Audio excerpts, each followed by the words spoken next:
전남일보 비컨 뉴스 시작합니다. 오늘의 주제는 문재인 대통령의 등산입니다.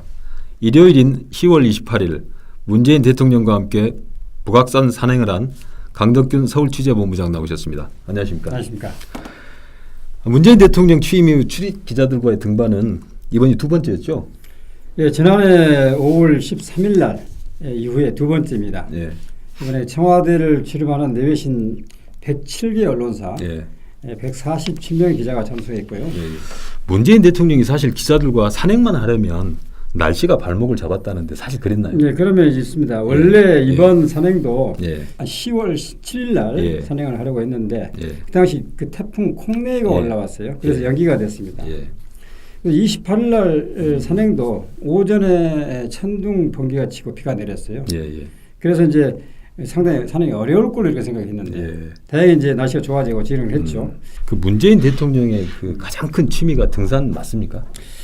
예, 아마 맞는 것 같습니다. 왜냐하면은 그 19대 대통령 선거 투표를 하고 김정숙 여사하고 바로 이제 홍은동 사저 뒷산을 오르게 됐지 않습니까?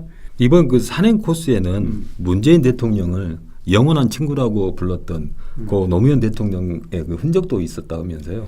예, 그 출발 지점에 노무현 대통령 시절에 세운 그 기념 표석이 있더라고요. 표지석이 있었는데 그게 이제 2007년 4월 5일 제 62회 식목일 날 북악산이 전면 개방되면서 그 기념해서 표지석을 세운 걸로 이렇게 나와 있더라고요. 근데 이 북악산은 사실 지난 1968년도 1.2 사태 때 그 이후에 전면 통제가 됐었는데 2006년도에 일부 개방이 됐다가 2007년도 완전히 개방된 걸로 그렇게 알고 있습니다. 1.2.1 사태 이후에 북악산이 전면 통제됐는데 그와 관련된 흔적들도 좀 많다죠. 예, 실제로 그 대통령께서도 그 기자들과 대화하는 과정에서 북악산 정상에 1.2.1 소나무가 있다. 그런 설명을 좀 해주셨어요. 근데 이제 이게 뭐냐면은 당시 그 김신조 등 북한 게릴라들 31명이 청와대를 습격을 하지 않습니까? 그러는 과정 속에서 이제 그 게릴라들이 쏜 총알이 그 소나무에 박혔다는 겁니다. 그래서 거기에 15개의 천탄 자국이 있다고 그렇게 나와 있습니다. 사실 그 기자들과의 등산은 단순한 등산 그 이상의 의미도 있습니다. 그 대통령의 정치 행위의 하나로 볼 수가 있는데 그런데 그때 산행 때 문재인 대통령이 기자들에게 정치 이야기는 가급적 피하자 이렇게 말씀하셨는데 뭐 특별한 이유가 있었습니까?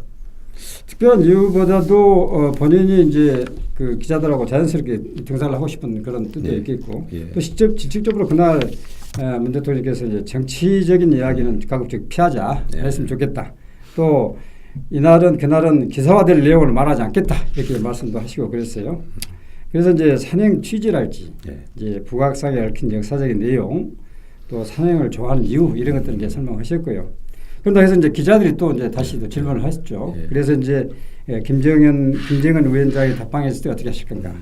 또 앞으로 마지막 2개월 남은 그 국정 운영을 어떻게 하실까? 이런 내용들은 뭐 보도가 된 내용인데 그런 것도 질문하고 그랬습니다. 사실 국내 경제 문제가 좀 심각합니다. 그래서 이제 기자들도 기다렸을 것 같은데 때마침 그때 그 장하성 정책실장이 불참했습니다. 뭐 특별한 뭐 배경이 있었습니까? 특별한 배경보다 청와대의 공식 그 이야기는 회의가 있어서 참석을 못했다 이렇게 이야기를 했고요.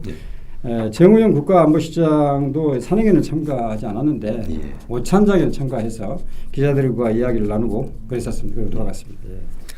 그날 그 점심 메뉴는 만둣국하고 칼국수였는데 메뉴하고 식당은 누가 정합니까? 보통 그 보좌진이 정해서 대통령이 보고하고 이렇게 하지 않겠습니까? 근데 이번에는 대통령이 직접 그 정해가지고 이번에 이쪽으로 가자 이렇게 했다고 전해지고 있습니다. 그렇습니까? 그때 그 오찬 장소 중에 하나인 만둣국집은 고 정주영 현대그룹 명예회장의 단골 식당이란 말도 있습니다. 그렇습니까?